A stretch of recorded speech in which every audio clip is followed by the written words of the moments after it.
देखिए, आप सभी लोगों से मैं एक अपने अनुभव की बात करना चाहूँगी कि जो आपका प्रीशियस टाइम होता है, वो बहुत महत्वपूर्ण टाइम होता है। आप अपना, चाहे बहन हो, चाहे कोई भाई हो, चाहे कोई अदर हो, वो अपना प्रीशियस टाइम किसी को ना दे, क्योंकि हमारे बनने और बिगड़ने का वही टाइम होता है।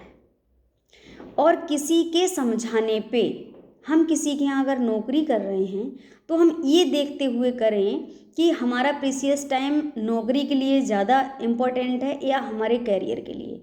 कुछ लोग इस तरह के भी मिलेंगे आपको जीवन में, वो आपको इतना कुछ समझाएंगे कि आप उनकी तरफ समर्पित हो जाएंगे। आपको लगेगा कि शायद मेरा करियर यहाँ बन सकता है, और उन्हें सिर्फ आपसे काम निकालना है। आपको वो ना जाने क्या क्या समझाएंगे।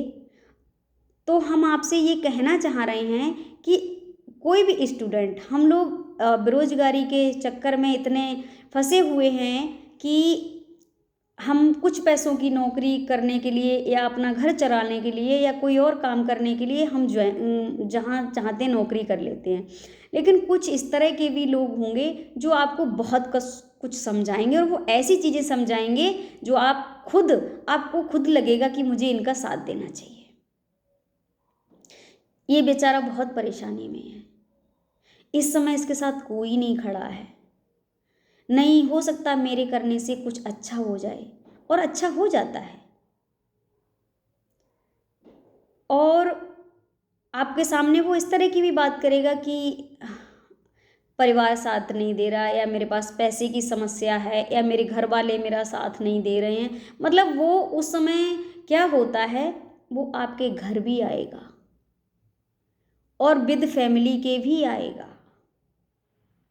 अगर उसका मतलब होगा, उस दिन वो आपके घर चल कर के आएगा, ठीक है, और आपको बहुत रिक्वेस्ट भी करेगा। लेकिन ऐसे लोगों से बच के रहिए।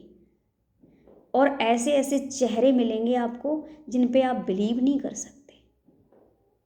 उनके चेहरे बाहर से इतने सफ़ेद और साफ होंगे ना, आप उनको देख के अंदाज नहीं लगा सकते। लेकिन जब कोई घटना आपके साथ होती है, तब हमको लगता है कि सामने वाला किस कैटेगरी का व्यक्ति है। हाँ, ऐसे लोगों से आप बच के रहिए जो आदमी अपनों के साथ दुश्मनी का व्यवहार करता हो, प्लस वो कोई भी बात शेयर ना करता। क्योंकि कुछ लोग ऐसे होते हैं जिनके चेहरे इतने साफ होते हैं, सामने वाला देख करके अंदाजा नहीं लगा सकता ये आदमी किस कैटेगरी का है।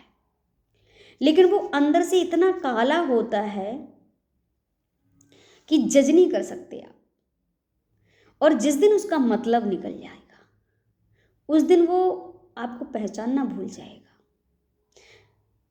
पहले हो सकता है उसके पास पैसे की दिक्कत हो, जिस दिन उसके पास पैसे की दिक्कत ख़त्म हो गई, उस दिन वो आपको बोलेगा कि तुम्हारे जैसों को अब मैं ख़रीद लूँगा। मैं आपको रियलिटी बता रही हूँ, क्योंकि जो चीज़ें गुजरी हैं वो मैं इसलिए शेयर कर रही हूँ, जो चीज़ें मैंने बहुत नज़दीक से देखी हूँ।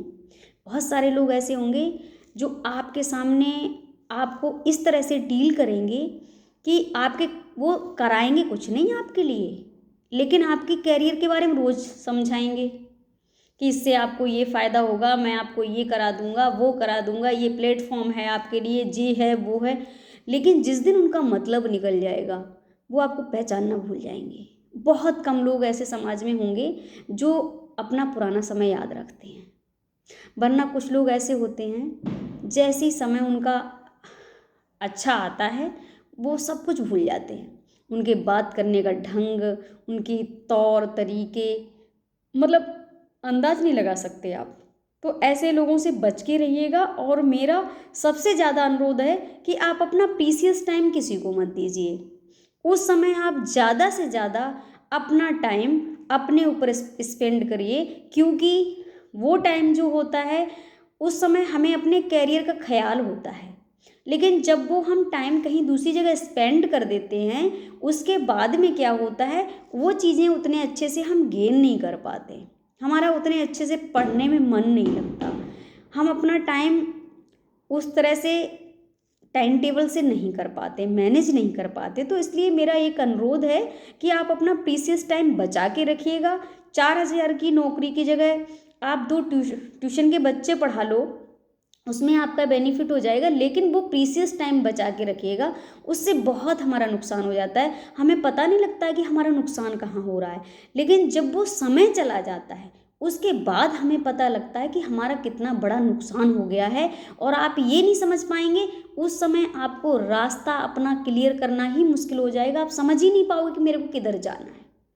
तो इसलिए मेरा अनुरोध है सबसे कि आप अपना प्रीसियस टाइम किसी को मत दीजिएगा।